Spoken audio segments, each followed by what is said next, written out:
복되도다 당신의 사람들이여. 복되도다 당신의 이 신하들이여. 항상 당신 앞에 서서 당신의 지혜를 들음이로다. 아멘. 오늘 열왕기상 10장 1절에서 10절까지의 말씀, 참 행복한 성도와 교회라는 제목을 가지고 말씀의 은혜를 함께 나누고자 합니다. 여러분은 행복하신가요? 이런 질문을 받으면 즉시 아멘으로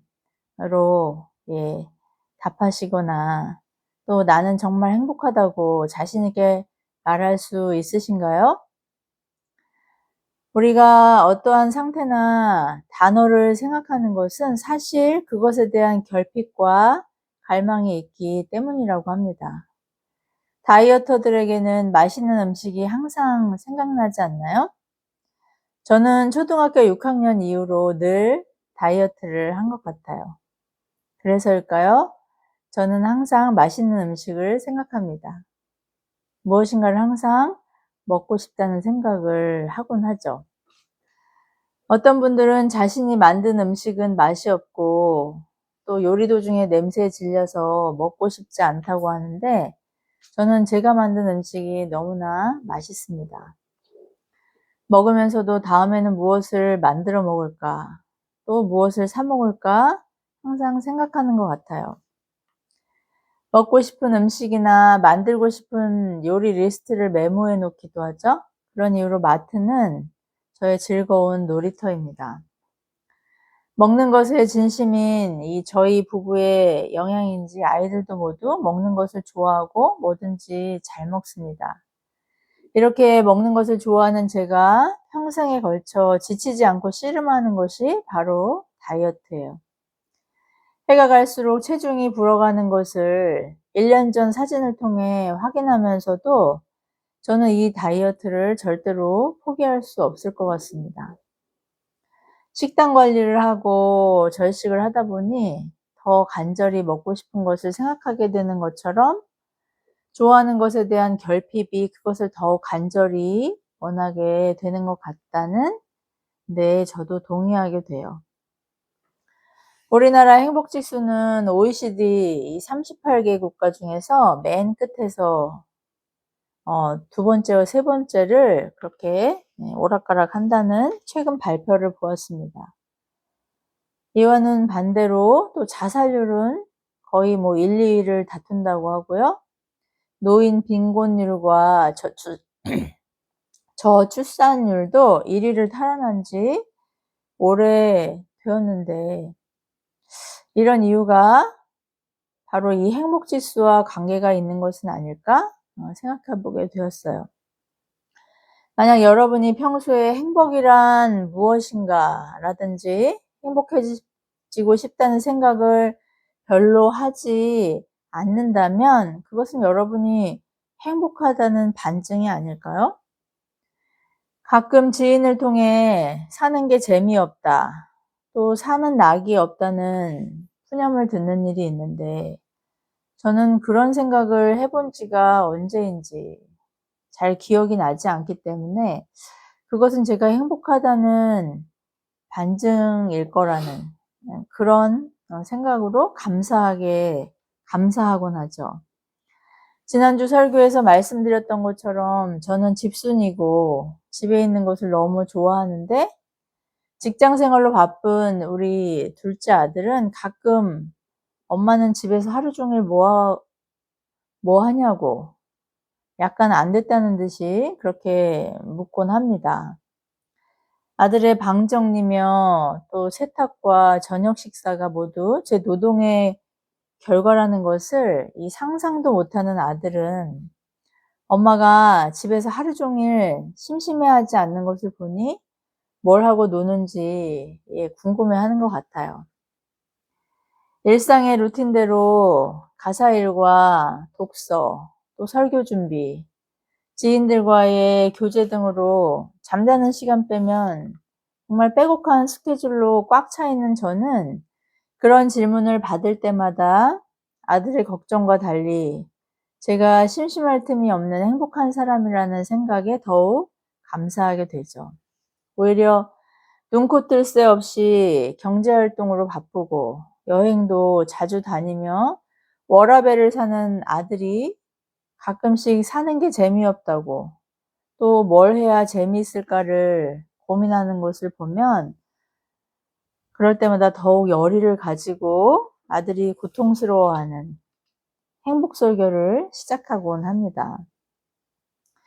2004년도에 고인이 된 미국의 작가이자 비평가인 수전 손택의 타인의 고통이라는 책에서는 고통을 받는 타인을 바라보는 연민의 감정을 고찰하고 있습니다.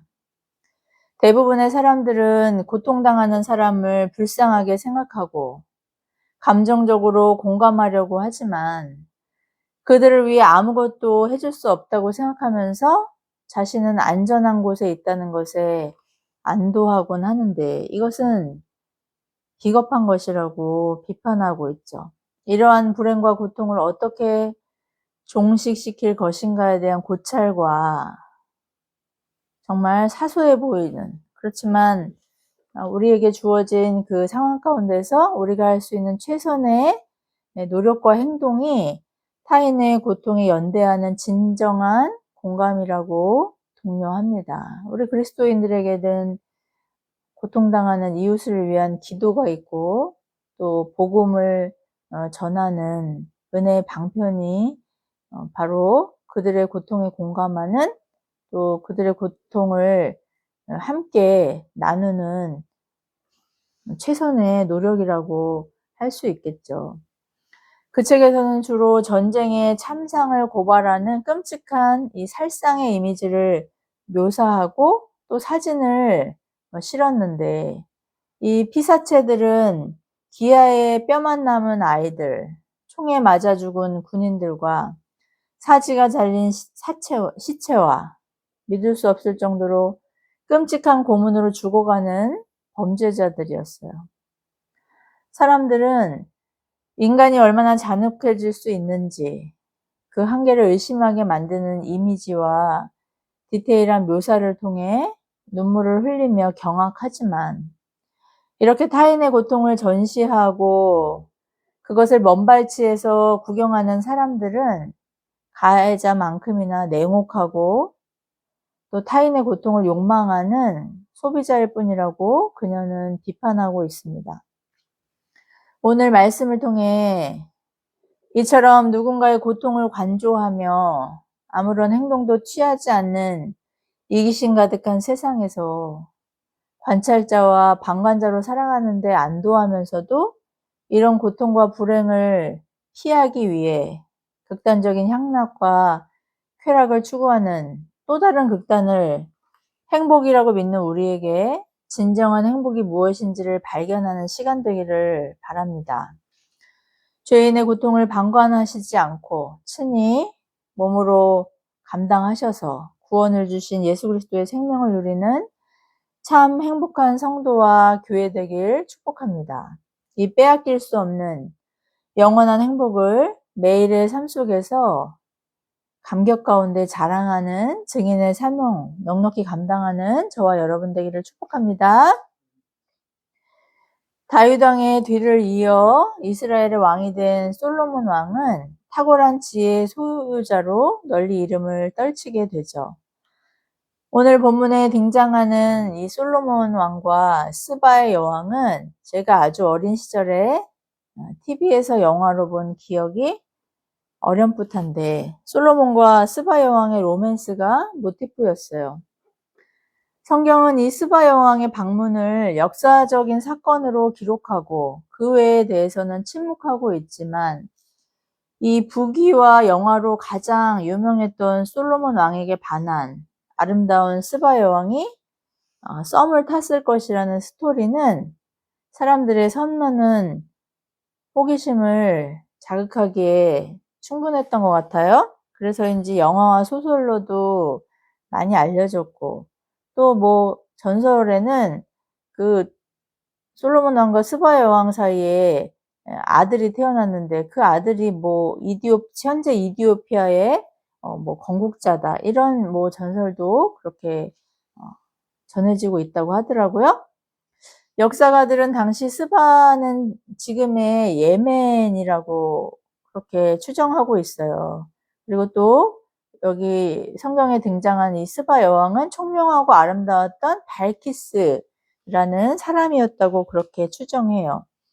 이스라엘의 명성이 너무나 자자해서 고대 근동의 많은 나라들이 이 솔로몬 왕을 접견했는데 그 중에 한 사람이 바로 이 스바 여왕이었던 것이죠.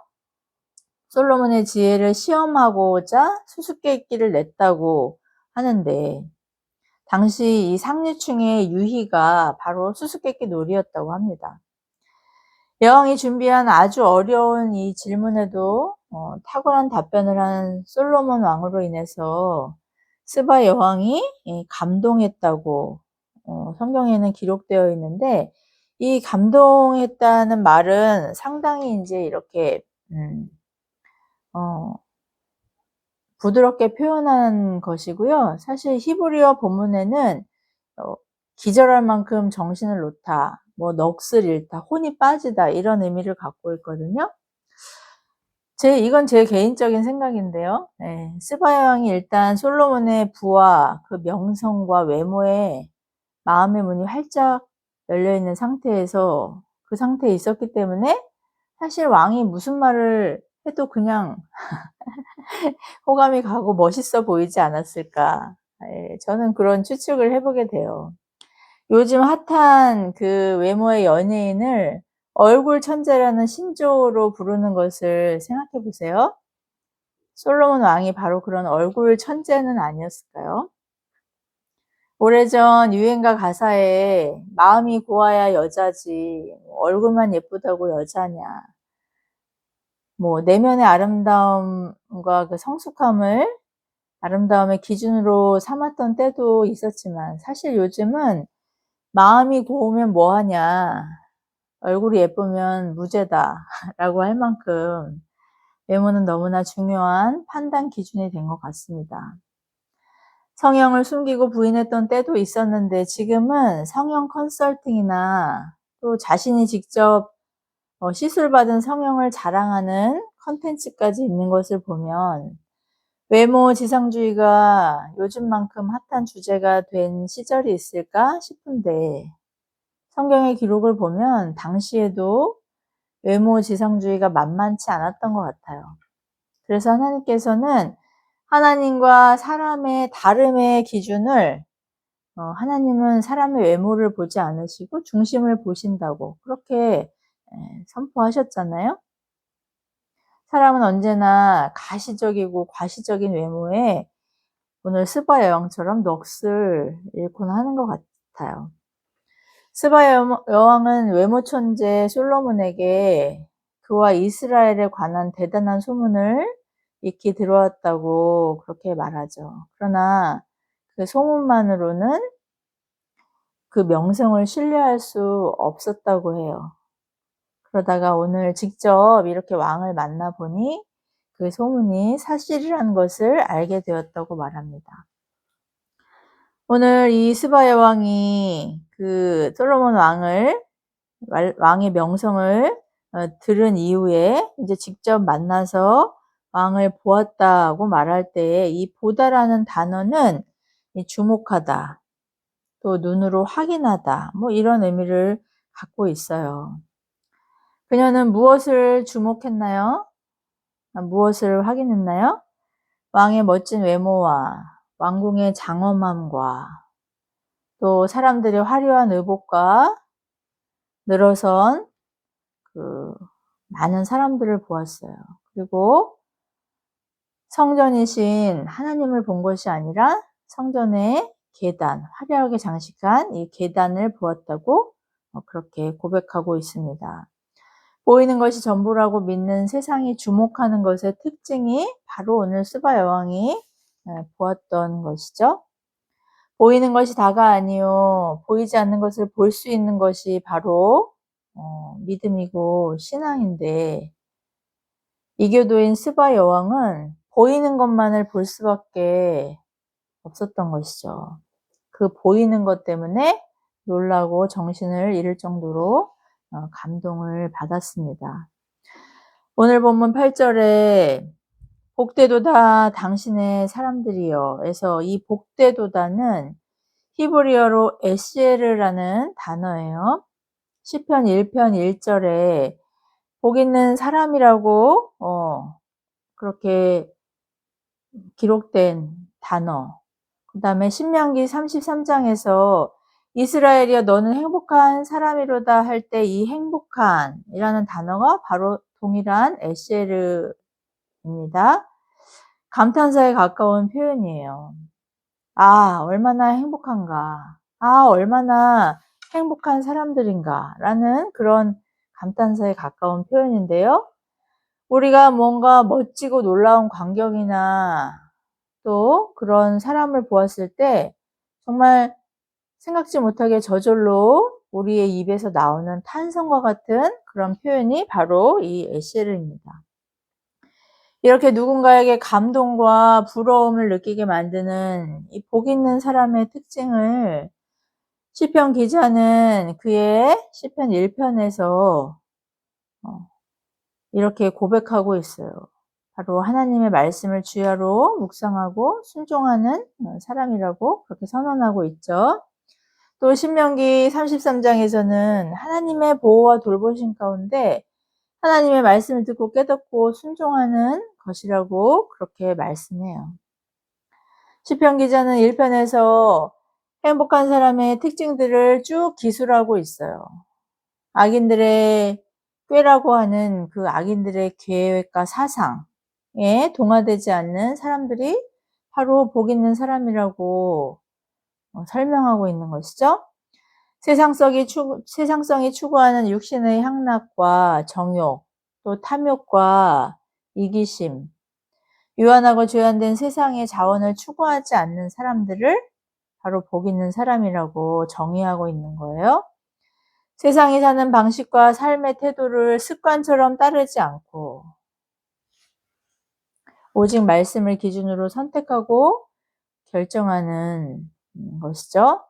반대로 이런 세상의 길과 사상을 추구하면서 습관화하며 사는 사람들의 결말은 고통이고 불행이고 멸망이라고 경고합니다.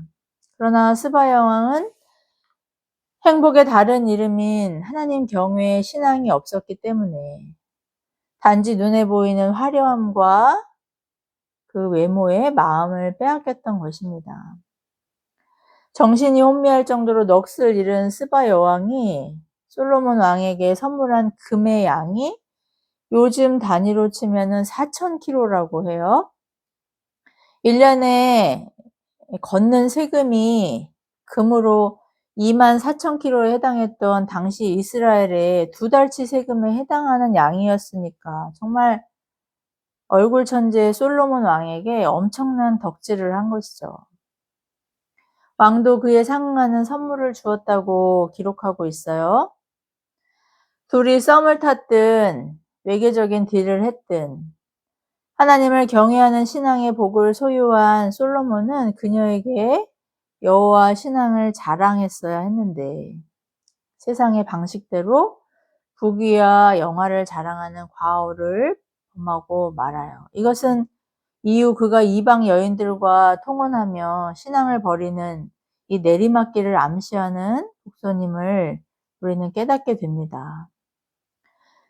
그가 행복한 왕이고 그의 백성들이 행복한 이유는 복의 주인이신 하나님을 경외하는 신앙을 소유했기 때문이라는 것을 망각했기 때문입니다. 사실 9절 이하에 이 스바 여왕이 하나님을 송축한다고 하지만 그녀는 그 하나님을 자신이 섬기는 우상과 같이 그렇게 사람들에게 엄청난 부와 또 그들의 탐욕과 정욕을 만족시키는 그런 영화를 주는 우상과 다르지 않다고 생각했음을 우리는 발견하게 됩니다. 솔로몬 왕이 죽은 후 통일 이스라엘은 북이스라엘 10지파와 또 남유다와 베냐민 2지파로 분열하게 되죠. 바벨론에 의해 멸망을 향해 나아가던 남유다에 주목할 만한 선한 왕이 2명 있었는데 바로 그 사람이 히스기야 왕과 요시야 왕이었어요. 그중 한 사람인 히스기야 왕은 자신의 보물 창고를 바벨론에서 온 신하들에게 개방하고 자랑했는데 이 사건을 통해 이사야 선지자로부터 심판의 예언을 듣게 됩니다. 여호와 신앙을 자랑했어야 하는데 자신들의 부귀와 군사력을 자랑했기 때문에 결국 바벨론에 의해 왕과 또 이스라엘 백성들이 진정한 행복이라고 생각했던 그 모든 가시적이고 과시적인 자원들을 빼앗기는 심판을 자초하게 되는 것이죠. 이렇게 반복되는 하나님의 영광을 찬탈한 처음 인류의 비극을 솔로몬 왕 역시 그의 생애를 통해 재현합니다. 이웃나라 우상 숭배자들과 통혼하는 것을 통해 거룩한 하나님 백성의 이 순결한 결혼을 통해서만 가능한 믿음의 다음 세대에게 신앙을 전수하는 사명에서 실패하게 되는 것이죠. 영토와 지배권을 확장하려는 이 정략적인 통혼 정책은 하나님이 정하신 한 남자와 한 여자의 연합이라는 결혼을 훼손하는 불순종이었음에도 이미 여호와 신앙에서 돌아선 솔로몬은 이방 여인의 외적인 아름다움에 중독적으로 탐닉해서 악인의 꾀를 따르고 죄인의 길에 서고 오만한 자들의 앉는 우상 숭배자가 되는 것이죠. 하나님께 지혜의 은사를 받고 말할 수 없는 부귀와 영화를 누린 솔로몬 왕이었음에도 그는 이 통혼으로 인해 나라의 부국강병은 이루었을지 모르지만 하나님을 떠나는 배교의 길을 걷게 되는 것이죠. 아내가 300명에 첩이 700명이었던 그는 결국 그 이방 아내들의 아름다움과 우상숭배에 매혹되어서 하나님께 사랑받는 자라는 그 여디디아라는 이름이 무색할 정도로 이방 아내들을 하나님 대신 사랑하고 그들과 연합함으로 하나님과 연합하는 삶에서 돌아서서 그들의 신을 따르는 배교의 길을 걷게 된 것입니다. 죄인을 오래 참으시는 신실하신 하나님은 솔로몬 왕에게 2번이나 나타나셔서 경고하셨어요.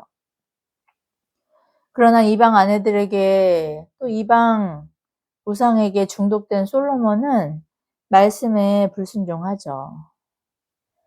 참 행복하겠네요. 당신과 함께하는 신하들과 백성들이요. 라는 이런 찬사를 받은 역사적인 인물이었음에도 말년에 가서야 그의 지혜서인 전도서에서 그는 모든 것이 헛되다고 고백하면서 하나님을 경외하는 것이 사람의 본분이자 참 행복이라는 신앙을 고백하게 됩니다. 다윗의 계보를 통해 메시아이신 예수 그리스도를 약속하신 하나님은 다윗과 이 언약을 존중하셔서 솔로몬의 아들인 르호보암 시대부터 이스라엘에 심판을 내리셨고 결국 북이스라엘이 아수르에 먼저 망하고 또 150여 년 후 남유다는 바벨론에 망하기까지 고통과 연단의 시간을 지연해 주시죠. 그럼에도 불구하고 하나님의 이 신실하심과 사랑을 의심할 수밖에 없는 멸망이라는 엄청난 고통에 직면한 그들은 70여 년의 바빌론 포로기를 거쳐 마침내 예루살렘으로 돌아오게 됩니다. 이후에도 400여 년이라는 그 하나님의 음성의 긴 침묵의 시간을 견딘 후 드디어 하나님께서 아브라함에게 약속하셨던 믿음의 씨를 통해 다윗 왕의 계보에서 예수 그리스도가 이 땅에 오시는 구원의 길이 열리게 됩니다. 신약의 새 이스라엘로 살아가는 성도와 교회는 복음을 전하는 사명의 자리에서 보이는 것만이 전부라고 믿는 사람들에게 이런 놀라운 구원의 감격을 전하고 있는지 점검할 수 있길 바랍니다. 우리는 우리의 강함이나 능력이나 과시적인 자원을 자랑하고 그것이 진짜 행복이라고 믿고 말하고 있는 것은 아닐까요? 강도 만난 이웃이라고 말씀하신 이 이뤄진 영혼들의 비참함과 아픔을 보면서 연민을 보고 눈물을 흘리지만 아무것도 해줄 수 없다고 자조하면서 우리에게 주어진 자원과 편안함과 그 편안함 안에서 안주하며 살아가고 있는 것은 아닌지 점검할 수 있는 시간 되길 바랍니다. 세상이 성도와 교회를 바라보는 시선 속에 정말 행복한 사람들이구나. 하나님과 함께 동행하며 하나님의 말씀을 살아내기 위해 분투하는 정말 독특한 사람들이구나. 이렇게 감동하며 정신을 잃을 만큼, 넋을 잃을 만큼, 혼이 쏙 빠질 만큼 그런 하나님 앞에서의 구원의 감격을 누리고 살아가고 있나요? 저희 아들이 저를 보며 호기심을 느낄 만큼의 세상이 알 수는 없지만 궁금해지는 그런 거룩한 구별됨이 있습니까? 그 자랑과 행복의 근원이 하나님을 경외하며 예배하고 말씀에 순종하는 것이기 때문에 왠지 초라한 것 같아서 대단해 보이지 않아서 이 복음을 부끄럽게 여기지는 않나요? 그래서 예배당도 크고 화려해야 하고 성전 대신 예수님을 보여주는 것이 아니라 성전의 계단 같은 외적인 치장에 집중하고 교인도 많아야 하고 그래서 전도라는 또 전도 집회라는 명목으로 거듭남과 회심과는 상관없는 그냥 많은 사람들을 동원하는 그런 교세 늘리기에 우리가 집착하고 있는 것은 아닌지. 온갖 세상의 문화적인 인프라를 교회 안에 끌어들여서 스바 여왕이 왕궁의 화려함과 신하들과 종들조차 화려하게 치장한 것에 감탄했던 것처럼 세상을 향해 교회의 힘과 외적인 화려함만을, 교회의 계단만을 그렇게 자랑하고 있는 것은 아닌가요? 목회자이자 신학자인 이 브라이언 채플은 우리가 드리는 건강한 예배만큼 불신자에게 하나님의 살아계심을 증거할 수 있는 탁월한 전도의 방편이 없다고 그렇게 얘기했어요. 하나님을 경외하며 영과 진리로 드리는 예배를 통해 영생은 참 하나님과 그가 보내신 독생자 예수 그리스도를 아는 것이라는 이 주님의 말씀을 예배와 삶으로 자랑하는 것이 성도와 교회가 세상을 향해 증거해야 할 참 행복이라는 것을 깨닫는 저와 여러분 되기를 바랍니다. 사도 바울은 갈라디아서에서 다른 복음을 전하는 자에게 저주를 퍼부었습니다. 이 다른 복음이 무엇입니까? 예수 그리스도만이 하나님을 아는 유일한 지혜이자 행복의 근원이자 성도와 교회의 자랑임을 부인하고 거기에 인간적인 사족과 치장을 덧붙인 것이 다른 복음이고 합리적이어 보이고 상식적이어 보이고 그럴듯해 보이는 가시적이고 과시적인 변질된 복음이기 때문에 이런 복음을 전하는 자를 저주했던 것이죠. 멸망과 심판을 향해 폭주하는 죄인들의 탄식을 멀찍이 떨어져서 관망하지 않으시고 친히 사람이 되어 이 땅에 오신 임마누엘 하나님이신 예수 그리스도는 인간이 겪는 모든 고통과 아픔을 함께 겪으셨습니다. 그 고통의 절정인 심판의 십자가를 대신 지시고 우리의 죄를 대속하셔서 죄인을 구원하셨죠. 고통받는 죄인을 타인으로 여기지 않으시고 친히 죄인이 되셨고 부활하심으로 하나님만이 이루실 의인의 생명을 값없이 우리 성도와 교회에게 주셨습니다. 구원받은 성도와 교회는 이 구원의 감격을 우리의 예배와 삶으로 구현하는 참 행복한 하나님의 자녀와 그리스도의 제자여야 한다는 것을 늘 기억할 수 있길 바랍니다. 우리의 매일의 삶 속에서 고통 가운데 탄식하며 절망하는 이 사람들과 반대로 향락에 취해 정신줄을 놓은 사람들에게 우리가 진정 전하고 보여줄 수 있는 유일한 행복은 오직 예수 그리스도 뿐이시라는 것을 항상 기억할 수 있길 바랍니다. 주님이 죄인을 구원하시고 부활의 새 생명을 주신 구원자이심을 부끄러워하지 않고 담대히 전하는 이유가 여기에 있는 것이죠. 이 감격을 누리고 그 안에서 참된 자유와 평안을 삶 속에서 전시하는 것이 우리의 사명이라는 거예요.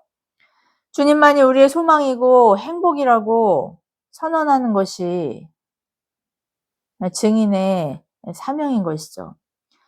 주님이 우리의 주인이시기 때문에 우리가 행복하다고 자랑하는 것은 구원의 감격으로 드리는 예배와 또 우리의 삶을 순종이라는 거룩한 산제물로 드리는 것으로만 증거될 수 있습니다. 오직 이런 예배와 삶을 통해서만 복음을 전할 수 있고 이것은 고통당하는 이웃에게 가장 시급하게 전해야 하는 성도와 교회의 사명이라는 것을 기억할 수 있길 바랍니다.